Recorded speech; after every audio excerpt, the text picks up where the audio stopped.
Good morning, everybody, and welcome to the Rangers Review morning briefing. It is Tuesday, the 6th of August. It is game day. Huge match taking place in Poland tonight, and to look forward to that, I'm joined this morning by Chris Jack. How's it going, Chris?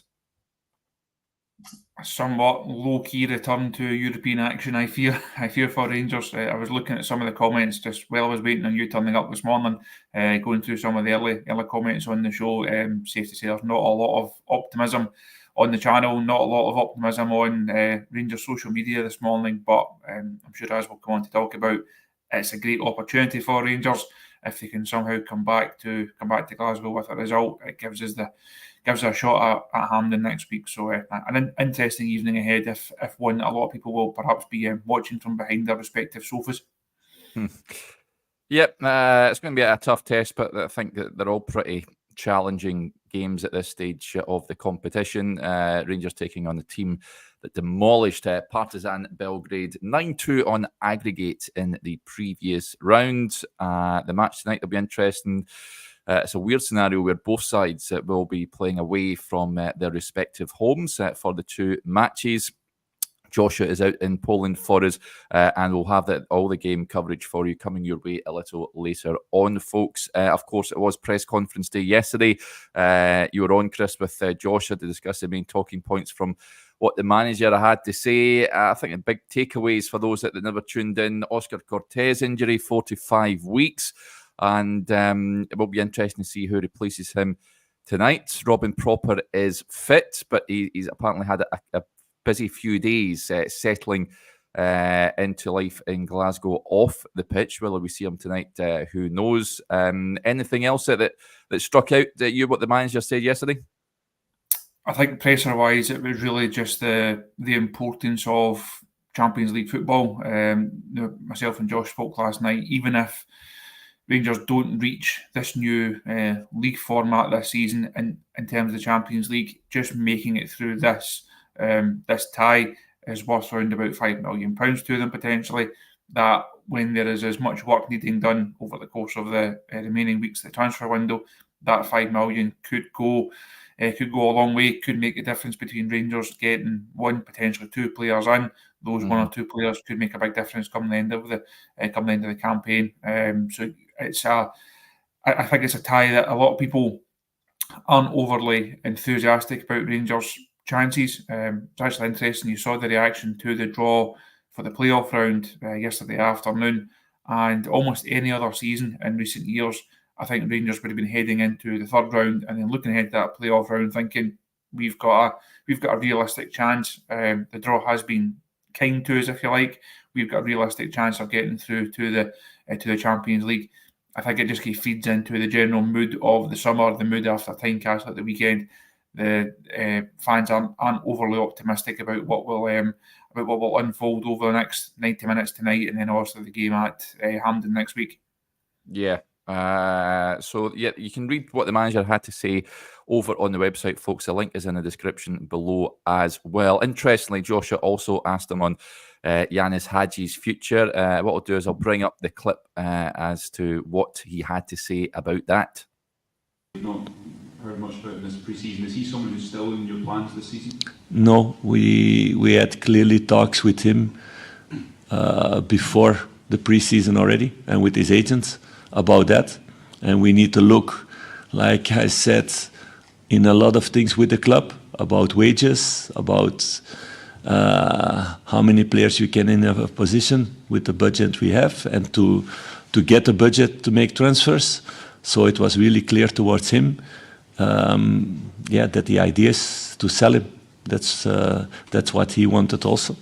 So that's the clear situation. So he and Cantwell looking for moves away from the club, Chris, which is why we haven't seen him. I know he played in the B team fixture yesterday against Middlesbrough, Yanis Hagi, but he's someone, I don't think it comes as any surprise that he will be moving on this summer. A lot of noise, of course, in the last couple of weeks that Fiorentina were edging closer to a move, but I don't think they've met Rangers' valuation just yet. But what do you make of Clement's words on that? I think it obviously ties into the number 10 issue that we've spoken about quite a few times over the last few weeks. I had a piece on it on the site 3-4 weeks ago, maybe, looking at the options that Clement has in that number 10 area. And for me, you can upgrade on all of them. You look at someone like Alec Lowry falling down the pecking order. It's hard to see him making an impact. That then brings you into Dowell, Lawrence, Hagi, not really at it. Todd Cantwell was obviously the kind of main figure in that number 10 role, if you like. He's decided that he wants to move on as well. So I think if Rangers can get as much back through the door in terms of transfer fees for a number of those players and then reinvest that, and it's not just a case of you go and you bring one in. I think you're looking at two at least to give you a bit of strength and a bit of depth in that area. It looks like the manager will stick with this system. He's going to persist with that number 10 role. If he is, certainly in the bigger games, Rangers need a real upgrade in terms of that area. You're not going to win Old Firm games with Tom Lawrence playing at number 10. Looking ahead to tonight, short of midfield options, you're probably not going to win the game tonight with Tom Lawrence playing at number 10. I think he's had a decent start to the season. Pre-season, it was fine, but you're looking at Rangers really need to upgrade in those areas. And as much as I like Hagi, he's a very good player for Rangers. I think over his career, he's had some memorable moments. As I said to Josh last night, that knee injury really just it was the beginning of the end. Unfortunately, never looked like really coming back from that situation with Michael Beale. We then had to head out on loan, and that loan didn't really scream out, "I'm coming back to play at Rangers." It was very low key. Didn't have the impact that he wanted. He did have a good Euros, which is pleased for him about. But he will obviously now move on, and it's about Rangers getting as significant a fee as they possibly can and using the wages from Hagi, certainly from Cantwell and whoever else moves on from that area, to go and really try and inject a bit of strength and depth into that number 10 position. Yeah, it was an interesting point coming in from CGM55 just on Hagi. Says, I get Hagi wants away. He's miffed with the club after he's punted out in loan, but he's better than Lawrence and Dill as a 10. Arguably, probably is better than both of those players, but he wants away. That's a fact of the matter. I don't think he was best pleased at it being sent out on loan last season under Michael Beale, but of course, that season-long loan didn't quite happen for him over in Spain, so he will be moving away. I think he could probably do a job this evening, but yeah, of the two, I think listen, I've said it before, I'd scrap the number 10 for especially matches like this. I don't think it'll serve Rangers well. In terms of the predicted lineups, Chris, we're going to put them out after the match, which will be interesting. Of course, we touched on no Oscar Cortez. In terms of the back line, I spoke about Robin Proper and what the manager had to say about him. I'll read you what his quotes on Proper, folks. He was asked, is he fit enough to start? He's fit, but of course he'd come in and there's a lot of things to do in that moment. I think Brexit didn't help in that way. And I know from experience, you have to fill in so many papers to come into Scotland and to live here. You need to find a house and you need to find a school for your kids. There's a lot of things going on in his head also this week because he's just had a few days with us. So that's something to take into consideration for the game tomorrow. It's the same with Vaclav. He had a 4-week holiday and he has now had 4 days of training with us. So it's with them looking at what is the right moment to start with them, what is the right moment to let them come in. Based on that, doesn't sound like Robin Proper's going to start the game, Chris, but given what we witnessed at Tynecastle, Rangers look very susceptible at the back. I would be I think Leon Balogun plays tonight, and I would be tempted to play Robin Proper alongside him. Two fullbacks, Ridvan and Tavernier. Would you agree with that, or would you go with someone else? I'm hoping that the manager's keeping his cards close to his chest, and maybe he's not generally one to play selection mind games, but I'm hoping he's just being a bit cute in terms of answering that question. This game is significant for a number of reasons for Rangers. If you sign a centre-half last week, I think the fans are right to expect him to come in and play in a game of this magnitude. It's not as if he was signed just in the morning, bundled straight onto a plane, and then taken out to Poland. He's been around the club, not for a long time, obviously, but he's been around for a few days. He was in the squad that travelled through to Tynecastle, took part in the warm-up at Tynecastle. I'm hoping it is just the manager being cute and maybe trying to be a bit clever with that one. If Proper doesn't make it and doesn't play, then I think questions will be asked. I think the fans would be right to ask those questions about why he was brought in but then wasn't able to play in this game. Because you look at the defence over the course of pre-season, nowhere near good enough. Yes, they got a clean sheet at Tynecastle at the weekend, but there are real issues there. That centre half pairing of Suter and Davies, that is not going to do the job for Rangers over the course of a season. I wouldn't be surprised if Balogun starts. I think he has to come in. If Proper doesn't make it, then I think it's Suter and Balogun. If Proper does make it, it's the same back four for me that you picked, and obviously Jack Butland in goal. Now, Rangers, they need to put their strongest team on the pitch tonight. Proper has to start if he can. Tierney has to start if he can. We know there's going to be a problem wide left. There's areas of the squad that are still weak. But Rangers have to try and get their best players on the pitch tonight because, again, as myself and Josh spoke about last night, this is a Kyiv side that we have to remember scored 9 goals in two games. To reach this round, they will fancy their chances tonight. And if Rangers leave themselves too much to do, going back to Hampden rather than going back to Ibrox with everything that comes with that, it could be a short-lived Champions League experience, unfortunately.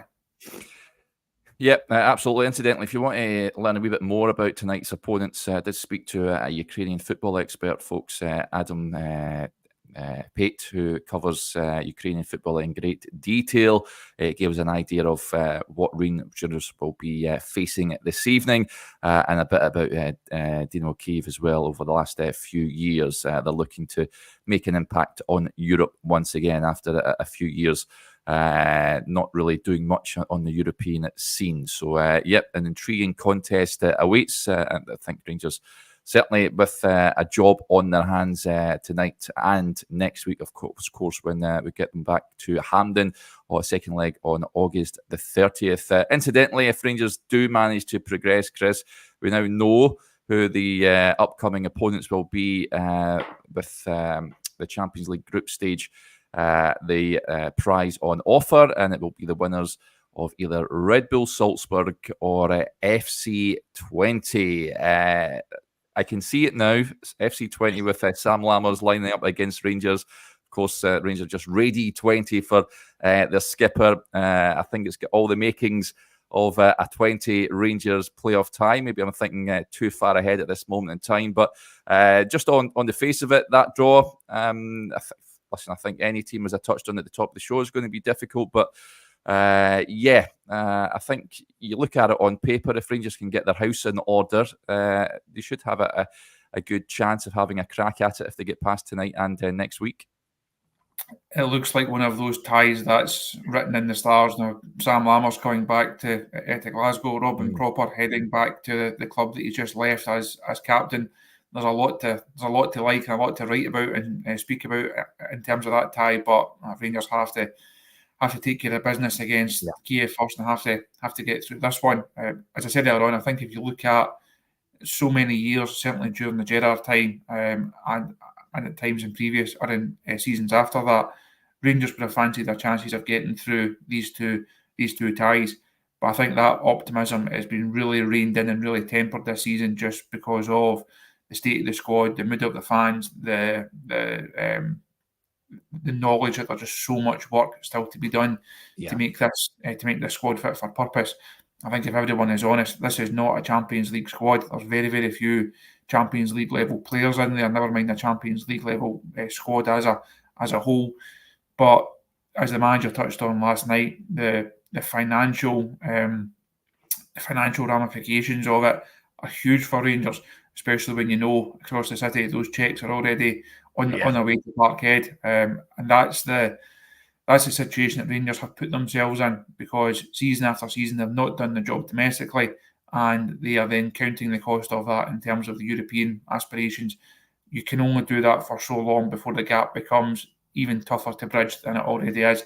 Rangers, for many millions of reasons, could really do with a Champions League bounty landing this season, but that then comes on the flip side of, is this squad good enough to even pick up a couple of results in this new league phase, or is it going to be like it was under Gio? Very, very hard European games that then feeds into a domestic that then takes the spring out the step, and then ultimately curtails your domestic ambitions as well. So it's a really tricky situation for Rangers. You need a higher level of player to compete at this level. To get that higher level of player, you need to be there anyway to get the money. So it's difficult for the manager. But again, I think as he touched on last night, he has punched above his weight in this competition. And you look back to some of the results that he achieved with Bruges. He's spoken about that a couple of times, his Champions League and European experiences. I don't think he'll be fearing either of those ties, but he must be fully aware that this squad is just not at right now, it's not at the level required. Yep, and you factor in the Ibrox situation as well, not playing at Ibrox. Listen, it's going to be a tough task, but just on tonight's opponents, Craig Hunter gets in touch. He says Kyiv took advantage of some horrific Partizan defending, sitting familiar, and got lucky with quite a few of their goals over the two legs. They also looked a bit vulnerable at the back. Defensively, I've been told that is where Rangers can look to exploit Dynamo Kyiv. But in terms of sorted the back line, Chris, in midfield, Diamandi and Barron surely start the game tonight. I did say I would scrap the 10. If Dujon Sterling is fit, he starts for me in the middle of the park. That is a big question mark if he is fit enough to feature in tonight's game. Would that be your midfield trio? Did you get Tom Lawrence in there? No, Sterling gets the nod for me, pending, as you say, pending fitness. If he's able to get through an hour, 65, 70 minutes, he has to start. That obviously involves that number 10 position vanishing, if you like. I would certainly go for them with a slightly deeper, more solid midfield three. If Sterling doesn't make it, I think Lawrence starts. I would then still have him playing slightly deeper. I think Rangers have to do something. They have to do something different to give themselves more of a foothold. They have to be more difficult to play against. They have to be more difficult to play through. And I think that a lot of that is to do with the midfield setup. But I think if Sterling was fit, it would be a real bonus. So you've then got that back four that I think we both agree on. That midfield three that we both agree on. Cherny has to start on the right. Dessers is obviously going to start through the middle, and it then comes down to left back. Who are you plumping for on that wide left? Well, I've seen a few comments saying Rabbi Matondo should get the nod, but there's few as well saying that perhaps this is the night for Jefte. Of course, brought in as a left back, can play at left wing as well. Scott's World are right on cue, says Jefte, and it's at left wing. Is that something we could possibly see tonight, Chris? Would you like to see it? I think it's a possibility because there is no standout option. There is no obvious replacement for Oscar Cortes. And as myself and Josh spoke about last night, that's not just a problem for this game. That's a problem for the next 4 or 5 weeks, as the manager outlined when he gave that timescale last night. You've got a problem for the return leg. You've got a problem for the game at Hampden on Saturday. You've got a problem for the League Cup. You've got a big problem for the Old Firm game coming up as well. So I don't think there's an obvious that's a ready-made replacement. You're looking at Scott Wright. I don't think that'll be the case. Ross McCausland also didn't make the squad at the weekend. Left side is not really his best slot. Cherny has made it very clear that he plays off the right-hand side, and that's why he's been brought in. So I don't think you'll see McCausland going right and switching Cherny. You really want to see Cherny in his natural and best position, so he stays on the right-hand side. I think Matondo will probably get it. From what I've seen of Hefty so far, he does look very direct. He's certainly quick. He covers the ground well. His main attributes do look to be attacking ones rather than defensive ones. That defensive side of the game is something he is going to have to work on. He will have to improve if he's going to become a proper Rangers left back. But I think as Josh had in his scouting report when he signed, he does look capable of playing slightly further up the pitch. And then you have to remember, it's a game where Rangers might not see that much of the ball, so there's every chance that he finds himself actually being drawn slightly deeper into the park anyway. I don't think it's going to be a game where Rangers dominate possession and the two wingers are going to be able to stay and play high and wide for large parts of it. They will have to come back and have Rangers a bit more of a solid shape. So Hefty could well come in there. I would be surprised if he gets a nod from the start. I think it's probably Matondo from the start, but you would imagine that Hefty will have a part to play over the 90 minutes, and certainly over the tie and over these next couple of weeks now. Yep. A few comments as well saying Hamza Igaman, good to see him in training, incidentally, in that Rangers TV clip. He is part of the Champions League squad as well. I would be surprised to see him leading the line. I've got to say Cyril Dessers will get the nod, and let's just hope he can put in the sort of display we witnessed at the game you were at, Chris, against Union Berlin, when he took his 2 goals really well. If any chances come his way, we need him to be well and truly at the top of his game for this one. For those of you wanting to watch the match as well, it will be shown on Premier Sports. It's a 7 p.m. kickoff as well. Their coverage starts at 6:55. So, there's smashing in 5 minutes a build-up to that one, but at least we get to watch the game. Of course, Joshua will be at Lublin in the stadium for us. So we'll have the usual pre-match build-up show with when the teams drop. We'll come on and discuss that, and then we'll be on as well post-match to discuss what we hope will be a positive result for Rangers. I watched the game at the weekend, Chris, at Tynecastle. I've seen a lot of people. Second half, I'm thinking just take the point and get out of there. Rangers were not playing well whatsoever, and that seems to be the general assessment of what we witnessed at the weekend. I think it could have been worse. You take the point and you move on. But as we touched on this game, I think this could well be a step too far for this Rangers side. But certainly you left Tynecastle with perhaps more questions than answers. I think John Suter was asked about it post-match at Tynecastle. He was the player that he came in for the press conference, and there's also a lot of looking ahead to Tuesday night, even on Saturday afternoon. And he did say that Rangers will have to step it up, and he was confident that they could do. There is a lot of room for improvement for Rangers. I think it's safe to say.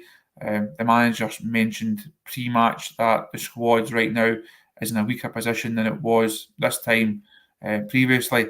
I think that's a fair assessment. There is still a lot of work to be done on this group. That's not to say that Rangers can't step it up. That's not to say that they are completely incapable of getting a result tonight, and that they are incapable of going through this tie. This is a winnable tie, and they can reach the next round. And if they could do, what a difference it would make to the mood, what a difference it would make to confidence levels. It would just give everyone something to buy into, something to cling on to almost, because we know all too well that when the season doesn't start well, we know that things can snowball. We know the mood of the fans. We know that there's a whole other range of issues that are in play at present. Ibrox obviously being the main one. So there's a lot to contend with for the manager, but ultimately all he can focus on is making this team better. Every training session, every match, every week, we need to start seeing signs of improvement. If those signs of improvement come soon, then it would make such a huge difference to the mood, to the momentum. If those signs of improvement don't come, then people will rightly ask questions. So this first phase of the season, it's always difficult when you have to start the league campaign well, when you have these European qualifiers. We know what's at stake in these first few weeks. I do believe that Rangers will be better. They will be in a far better place come the end of the window. But it's what can they do between tonight and that stage? What is going to unfold over these next 4, 5, 6, 7 weeks? And what position will they be in after the window closes? Is the season still going to be live, or are they going to be facing a real uphill struggle? Fingers crossed they're not facing that struggle. And I say a win tonight would certainly point things in a far healthier position. Yeah, it sure would. Thanks to William and a few others as well. The game also on Rangers TV tonight. So if you can, stick Rangers TV on to watch the team in action. Alex Kelly gets in touch. We'll be watching from the Bluebells Bar in Lanzarote tonight. Come on, the Rangers. Wish it was me, Alex, and Barry Smith as well. Gets in touch. Any chance you can give a shout to my mate Cooper. I support massive Rangers lad. Yeah, no problem at all, buddy. And thanks for tuning in. Ian with the point. We'll get to it. Chris and Derek, predictions, please. I'd be happy with a draw in this game, I've got to say, or a narrow defeat. The heart says I'm going to go 1-1, Chris. I don't know, maybe if I'm being a little bit optimistic with regards to that. I can't see Rangers winning the game, but if they can keep themselves alive, then I'll take that. What's your feeling on tonight? You disappoint me, Derek. I thought you were going to go something outlandish and go go for a 3-0 Rangers or something there. If even you're not optimistic, bring myself to that. I can't. There's nothing in me that I've seen that brings me to think that Rangers are going to go there and wipe the floor with Kyiv. But unfortunately, I don't have anything in me. Let us know though, folks. What's your predictions? What are you going to go for? Do you feel there's a battle fever well and truly on? I'm not feeling it just now, Chris. I've got to admit. No, I think as I've been keeping an eye on the comments as I've been doing the show. I don't think there's a lot of battle fever, it has to be said, in the comments this morning. But I will take Lee's first one there. I think I'll go for a 1-1 tonight. I'd be surprised if it was a comfortable night for Rangers. Just on what we've seen so far. Do see a few people coming in saying 2-1 Rangers, and they're slightly more optimistic. But I think as long as the tie is live, that's also the most important thing. If Rangers do something really silly tonight, and it's then dead heading back to Hampden, then that would be a real surprise. I don't see that happening. As much as we're not overly optimistic about it, it would be a real surprise if Rangers, do something really silly and play themselves out of contention within this 90 minutes. I don't see that happening. I think there will be a step up from Saturday. Hopefully, both Proper and Cherny are able to come in as we spoke about earlier on. And I think if Rangers can come back to Glasgow with a 1-1, that would then give them a really good chance of going through into that next round. And also really interesting to see what does Hampden look like on a European night for Rangers. Now, how many times have we spoken over the last few seasons about the Ibrox factor, and you would fancy your chances against anyone. You go away like the run to Seville, you go away, you keep yourself in the tie, you bring it back to Ibrox, and some magical nights. I don't think Hampden will carry that same sense of magic, but it would also represent an opportunity for Rangers to help make Hampden feel a bit more like home if they could, to keep themselves in the tie tonight, and then have a big performance and a big result at Hampden next week. That would, it would just make people feel a bit more at home here, and maybe not then fearing what's to come over the next few weeks or few months before we actually end up back at Ibrox. Yeah, that'll do us there then, folks. Thank you to each and every one of you for tuning in as ever. Just a quick word for the podcast sponsors before I forget. MPH Boilers, the award-winning family-run business covering all of mainland Scotland. If your boiler is on the blink, then they've got those brilliant Viessmann boilers on offer. Please do give them a call if that is something that is on your mind. The all-important link is in the description below. Right, we'll be back a little later on. Remember, 7 o'clock kickoff for the game tonight, UK time. So we will be on around just a little before 6, myself and Joshua, to react to tonight's Rangers team. Let's hope it's a positive result on the way in this big Champions League double header. But we'll wrap it up there, folks. If you want to read what everything that Philip Clement and incidentally Leon Balogun had to say yesterday, head over to the website and the full Q&A is there. Right, we'll speak to you later. Bye for now.